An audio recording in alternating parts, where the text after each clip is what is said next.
Mannschrecks. Sorry. I love it. This is a commentary on life and Christian living from a pastor's wife and her sidekick. That's a me. Pastor. Okay, so origin story. Why are we doing this? What is this? It's a couple weeks ago now, maybe a month ago. We had like that dear friend of ours, Jess. Shout out, hi Jess. Who gave us the gift, and she phrased it just right. It was like, I'm coming over with my 6-year-old, and I'm going to take care of your boys, and you guys are going to go out to lunch. So we took the little one, who comes with us everywhere, and we went out to lunch, and it was so much fun. It was just, we hadn't been out since the new baby, and we got a chance to go out. And we just sat down, and I'm sitting across the table from you, and I was like, man, it's so much fun to talk to you, and I think everyone just would love to be a fly on the wall and listen to your witty insight. And so I totally twisted your arm into this ridiculous project because I wanted to do this goofy podcast. But no, I think it's going to be fun. And, you know, we'll have our 1 or 2 listeners, which would just be me downloading it on my phone. No, so that's where we're at. And, I guess we should, like, introduce ourselves, right? I'm Sarah. Sarah what? Oh, Sarah Mannschrecks. Can't say Sarah Bob anymore. That's the right? No, but that's the name of the podcast. Oh, sorry, the Mannschrecks. Yes, I am the most important part of this podcast. And I'm JJ. A lot of folks call me Pastor JJ because I am a pastor of a little church in Flushing, Michigan. Okay, so what I wanted to do to kick us off is I have some crazy, ridiculous news stories that I wanted to share with you. And I think this first one is right up your alley. Okay. So, in August 2019, there was a Kentucky-based laboratory, and there was an employee at this laboratory, and he went into his boss, and he said, hey, office manager, please do not throw a celebration for my birthday. I do not want a birthday party, right? And it wasn't about a fear of getting older or whatever. He has panic attacks in stressful situations, according to the court documents. The employee was hired in October 2018 by Gravity Diagnostics, did not want a celebration because, quote, being the center of attention, unquote, can trigger his disorder, the documents state. Problem was, they threw him a birthday party anyways. Ooh. Like, he went in and he was like, no party, please. I have stress. I don't want that. And they're like, no, you're fine. We're going to throw you a party anyways. So it triggered a panic attack. He abruptly left and spent his lunch break in his car on his birthday. Oh my gosh, that's incredibly traumatizing. Wait, it gets worse. Oh no. 4 days later, after the office managers confronted him about his reaction to the party. So this guy has a panic attack, and they're like, geez, man, you really kind of, like, harshed our mellow and ruined our party. Like, it's awful. Whose party was it? He gets fired. He got fired for having a panic attack reaction. He got fired for something he disclosed to them prior to the event, saying, please don't do this. Please don't do this. And then they fired him. So what does he do? Of course he sues them, oh my right? Gosh. Sues Gravity Diagnostics, and just a couple weeks ago, a jury awarded him $450,000 in damages for lost wages and emotional distress. Oh my gosh, yeah, he needs to go to therapy after that. I mean, it's so intense, but I love it because it's like, I feel like the modern world, we have to learn to respect the introverts. Yeah. You know, there are people who do not love that center of attention, and I feel like that's something that is a bit of a dynamic between you and I, because I am an extrovert, right? Like, if I say don't throw me a party, I am the guy who means like, but no, actually throw me a party. Oh, don't throw me a party, but really throw me a party. I do, because it's like, yes, of course I want to have a party. I love being the center of attention. I'm very extroverted and prideful and all that stuff, but I feel like you would be like this guy. You'd be like, no, seriously, don't do that. I don't think I can stress this enough to you. Do not throw me a party. It's hard, though, because, like, if I was the extrovert manager, I'd be like, well, they don't really mean it. Of course they Where are his coworkers that know him better and, like, can provide, support to him and be like, no, really, you should not throw him a party? Oh, man. He texted the office manager. When the employee left the office on August 7th to spend the remainder of his birthday lunch in his car, he texted the office manager asking why she failed to accommodate, this is a quote, to accommodate his request to forego the standard birthday celebration, his attorney states. And he got confronted and criticized for how he reacted. That's the part that shocks me. You have a panic attack. I would feel awful, right? Like, so you suppose you're the manager, right? And it's like you surprise, and the person starts melting down. It's Where like is HR? Where? I have so many questions about this company. Where is HR? Like, it just like it's like I would feel devastated. I would be like, oh my gosh, I'm so sorry. Take the week off, like rip these streamers down fast, everybody go back to your cubicles, like I've made an enormous mistake. Well, or just, you know what? Hey, send around a card. Have everybody sign it. There you go. Give him something special, but don't, if he says he doesn't want it, or hey, he doesn't want to be the center of attention, give him a cupcake on his desk for when he goes into the office. Like, that's you can recognize him without putting him in the spotlight and putting pressure on him and causing this huge debacle. I do feel like part of that is the modern recognition. Like the next our generation and younger has really sort of realized, like, no, introverts really are happy that way, right? Like, I feel like for a long time the narrative has been controlled by the extroverts, and so it's been like, no, everybody wants what we want.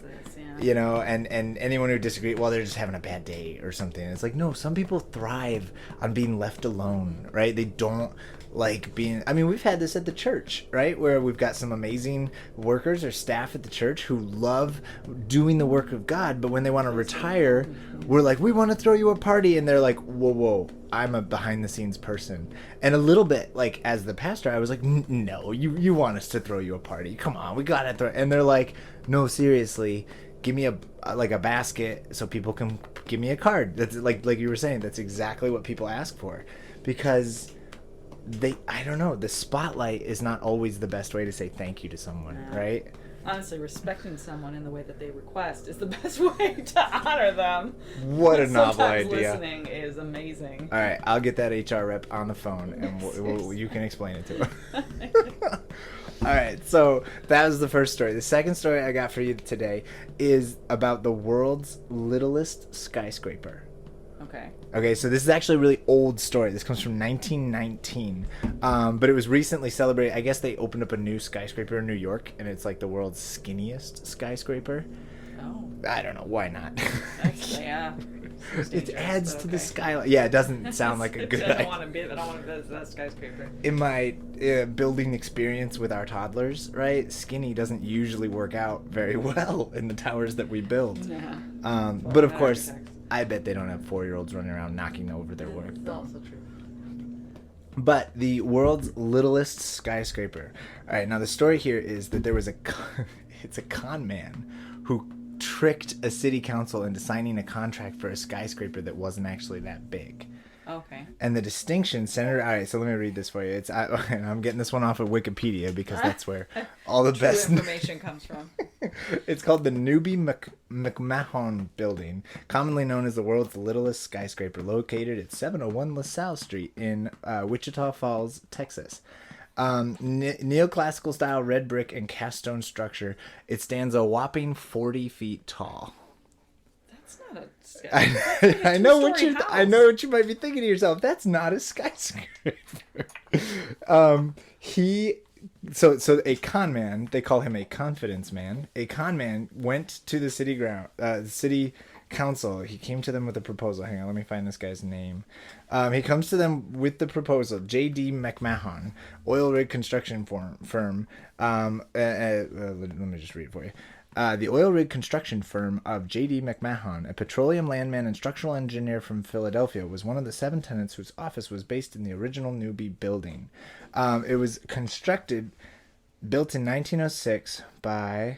Oh my goodness, I'm just reading this terrible. Let me back way up. McMahon announced in 1919 he's going to build a high-rise annex to the Newby building as a solution to the newly wealthy citizens' urgent need for office space. So he collected up $200,000, which is the equivalent to $2.9 million in modern money, $200,000 in investment capital from a group of naive investors. He promised to construct a high-rise office building across the street from the St. James Hotel. The key to the swindle, McMahon's swindle, was his successful defense in ensuing lawsuit. The legal document listed the height of the building as 480// which is 480 inches, instead of 480 / which is 480 feet, right? You know those little like marks afterwards? They sued him over this. He tricked them with the fine print on the legal document by putting inches mark, like the little mark for inches. Oh my god. The proposed skyscraper depicted in the blueprints that he distributed, which were improved by the investors, were clearly labeled, consisting of 4 floors and 480 inches, 12 meters, or 40 feet. That is the weirdest thing I've ever heard. Not the weirdest thing, but No, it's pretty I weird. just love it. So look at the picture of the building, though. It's just like your basic... It's 4 stories. I mean, that's kind of big. Weird looking building, though. It just is like this square little... It was supposed to be office building? Yep. Office space. Some wealthy guy was like, hey, okay. I know we need some office space. I'm going to build the first skyscraper in this city. And it's going to be 480 / I mean, maybe that was a skyscraper for Texas. In that time, in 1919. 1919, he collected 200. What I love about it, though, is he's clearly a con man who tricked them. But they tried to sue him, and he was in the right. Right? Wow. It just makes me very concerned for all those I agree to license agreement user things that we click on every time you install a piece of technology. Did you read the fine print? No. Well, I mean, maybe. I don't know. That is so weird. I thought it was I was like, this is such a bizarre story. So yeah, the world's littlest skyscraper is a successful con run by some guy, J.D. McMahon. I'm probably saying that wrong. McMahon, maybe? McMahon? It's McMahon. Probably McMahon. Yeah. McMahon? Okay, yeah. Wow. 4 habitable floors. And it's still there, right? Like, it's a nice little red brick building, and it's like a tourist thing. It's like... Oh, yeah, look at this. The world's shortest skyscraper. Oh, man. I love it, though, because it's like the reason... Because you look at it, and you're like, that's not a skyscraper. No, it's just a really skinny a building. 4-story building. Some people's houses are bigger than that. Mm-hmm. Especially in Texas. Apparently. Texas has the world's littlest... Everything's bigger in Texas, except for the skyscrapers. I don't know. All right, so now it is time to move to a segment called Sponsor of Your Life. Because we are this teeny tiny podcast that probably nobody listens to, we don't have any sponsors. But our lives are full of wonderful and amazing things that we would advertise if they would pay us to do it. And so we're just going to advertise them for free and talk about what is sponsoring your life today. What's something that you love that's going on in your life? Could be TV show, food, drink, just your thing. What's sponsoring your life this week? What TV show have I been watching? I've been binging MasterChef Junior pretty hard. So. That is absolutely a sponsor of your life. If they could give me some cooking classes, that'd be cool. Oh my gosh.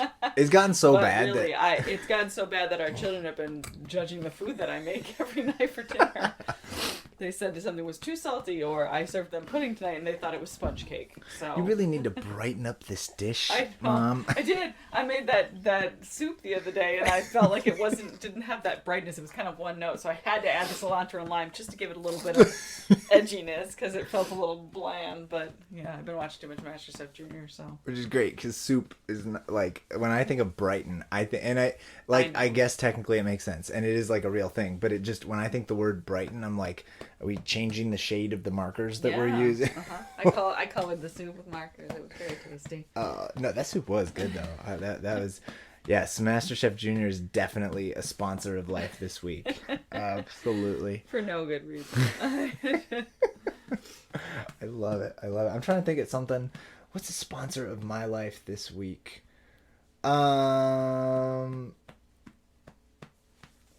Hair products of some sort, probably. Oh, there you go. Yeah, so I went and got my hair products. That's the sponsor of my life. No, I did go get my hair cut today, and the lady did it, like, she made my hair go up. And that's, like, one of my things is my hair goes up. And so, yeah, what's her name? Jaina from... Euphoria Salon. Thank you. Jaina from Euphoria Salon is the sponsor of my life today. Yes, because she makes my hair go up. Give you a nice, Nope. nice windswept Nope. look. Yeah, she did. Well, and it was like, I don't know what anything's called. Like, I just make my hair go up, and she pulled out a different type of comb, the one that's like a circle, and she used, and like with the hair dryer, and I was like, I don't even know what's happening, but look, my hair's going up. Well, let's be honest, you use a blow dryer more than I do with the towels. I haven't used a blow dryer in like 3 years. I know, my hair routine is much... Your hair is much more intensive than mine, apparently. Yes, I'm the... High maintenance one? Yeah, probably. Yep. More into the aesthetic, definitely. Yes, and so when you get that right hair product, that is a solid sponsor of your life. Well, and I should give a specific shout out, not just to the hair lady, but the... what's the product? Pomade. That's the sponsor of my life right now is Pomade. Thank you for Pomade. Thank you, Pomade, for keeping my hair up. It's just bad. I love it. Sponsor of your life. You'd think, because that whole segment was my idea, and you'd think I would have like come in here with like a better idea. I know what my sponsor of life is gonna be, but no, I'm just flying by the seat. Maybe you really shouldn't wing it ever. This is true. Like, we know this. All right. So now it's time for a segment called Twitter Trouble. As you know, I have like a whole dozen followers on Twitter, and then a couple thousand bots. I'm not one of them. Nope. No. So I regularly bring you what's going on Twitter because you don't care, but I tell you anyways.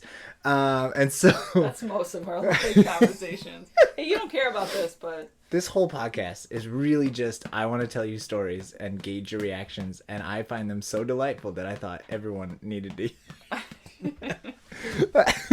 Okay, so all right, on Twitter a couple of weeks ago, my Twitter feed was flooded following Easter with the stereotypical Easter pic, right? Just everybody dresses up and takes the little family photo in front, and I can't even throw shade because we did exactly the same thing. We took our boys, got them all dressed up with exactly the same, and then took they a all picture and put it on the internet, except it looked like we had an emoji family instead. Well, because we don't show their faces on our social medias, but I love it.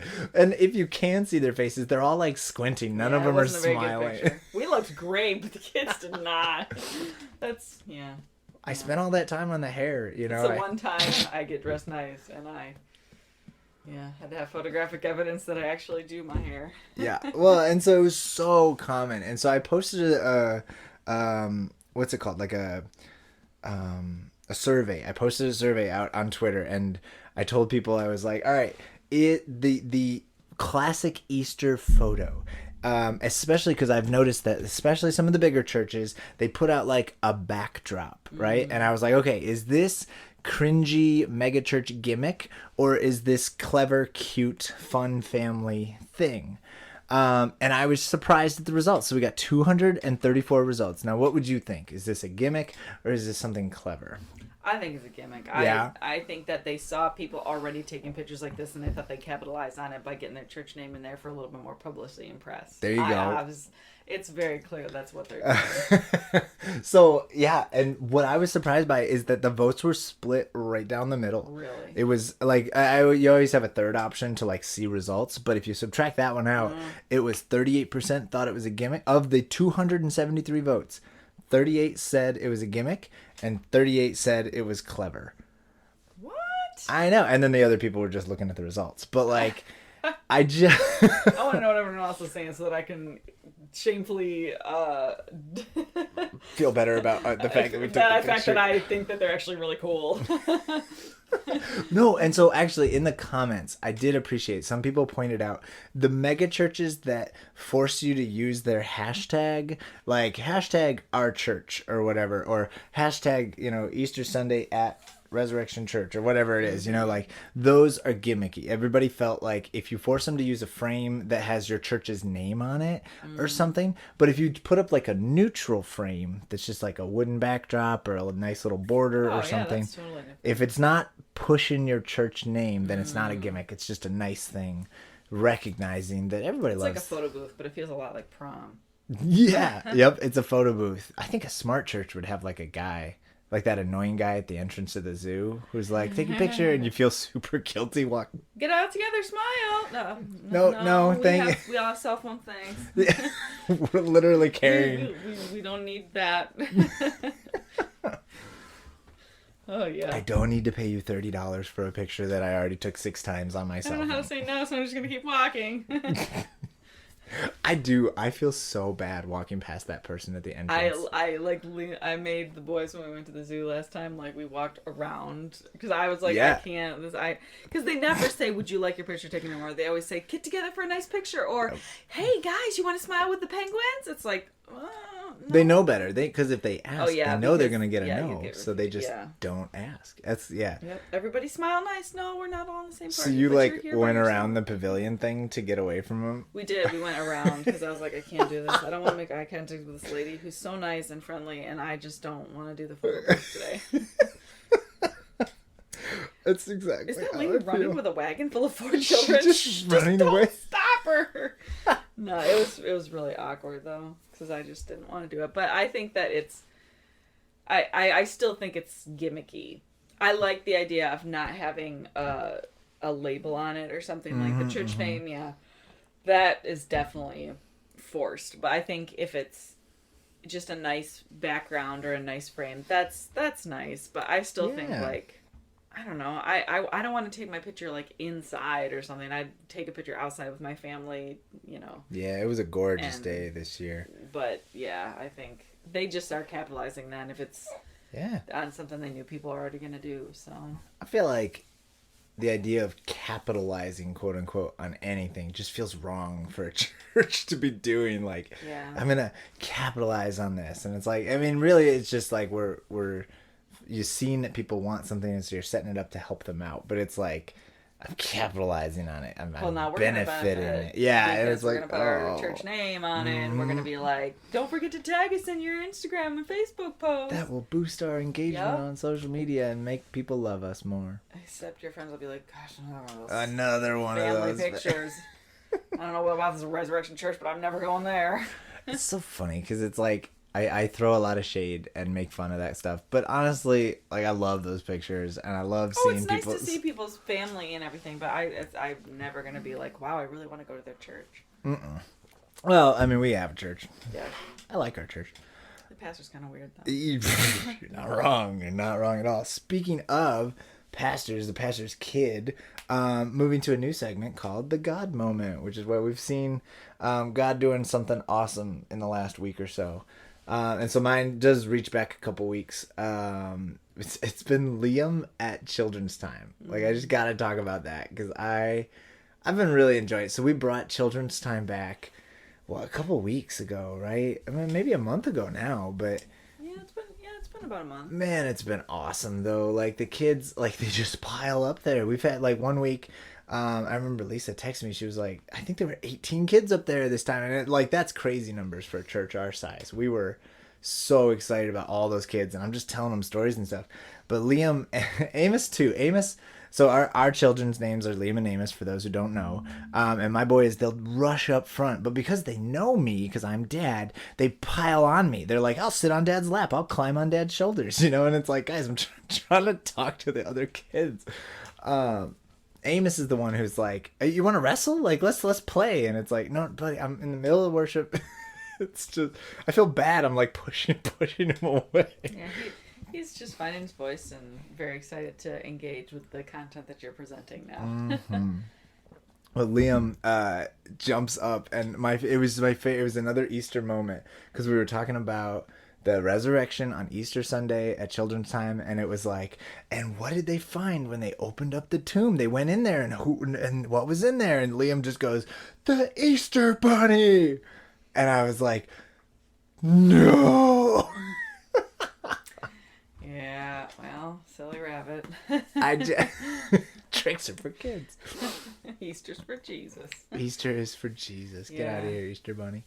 Oh, man. It was so funny, though, because he was so, like, psyched. We had such a fun time at the Easter egg hunt and all that, but it was like, it's just that classic, like, embarrassment of, like, pastor's kid should know better, but no, he's out there. He just got so excited. He does know the proper answer. Yeah, and I just, Maybe. that was, oh man, but it was such a cute moment. And then, That was funny. oh, to hear some of these kids tell the story, they get so excited to know the answers, you know, and it's just like, and why wasn't Jesus in there? 'Cause he was risen. And they get so jazzed. And I love telling the story. Especially some of them, they like don't know it. Like they honestly, you tell these kids the story for the first time ever and they actually don't know the details. And it's always fun to teach a kid for the first time. I love that.